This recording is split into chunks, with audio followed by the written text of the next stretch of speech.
નમસ્કાર દર્શક મિત્રો, હું છું રૂપલ લુણીચિયા. સંપૂર્ણ ન્યૂઝમાં આપનું સ્વાગત છે. ભારતના વડાપ્રધાન નરેન્દ્ર મોદીના મારી શાળાનો જન્મદિવસ એટલે મારો જન્મદિવસના પ્રકલ્પ હેઠળ તમામ શાળાઓ પોતાનો જન્મદિવસ ઉજવે તેવું આહવાન કરવામાં આવ્યું હતું. આવા આહવાન વખતે સૌપ્રથમ શાળાનો જન્મદિવસ ઉજવનાર ભારતની સૌપ્રથમ શાળાનો યશ શ્રીમતી સાળવી સ્વસ્તિક પ્રાથમિક શાળાને ફાળે જાય છે. શ્રી સોળગામ લેવા પાટીદાર પ્રગતિ મંડળ પાલનપુર સંચાલિત સ્વસ્તિક શૈક્ષણિક સંકુલ સંલગ્ન શ્રીમતી એસ.સી. સાળવી અને શ્રીમતી એમ.એસ. સાળવી પ્રાથમિક શાળાની સ્થાપનાને 32 વર્ષ પૂર્ણ કરી 33મા વર્ષમાં મંગળ પ્રવેશ કરવા જઈ રહી છે.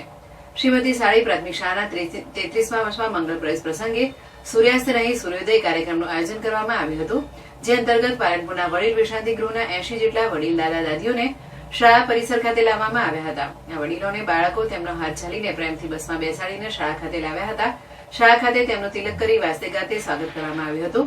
ગીત સંગીત સાથે યોજાયેલ આ પ્રસંગે શાળાના દાતા શંકરભાઈ સાળવી, ભાવનાબેન સાળવી, બનાસ ડેરીના ડિરેક્ટર ભરતભાઈ ચૌધરી, વડીલ વિશ્રાંતિ ગૃહના મેનેજર ચંદ્રકાંતભાઈ જોશી, મંડળના પ્રમુખ રમેશભાઈ પટેલ સહિત મંડળના પદાધિકારીઓ, ટ્રસ્ટીઓ, નિયામક, તમામ વિભાગના આચાર્યો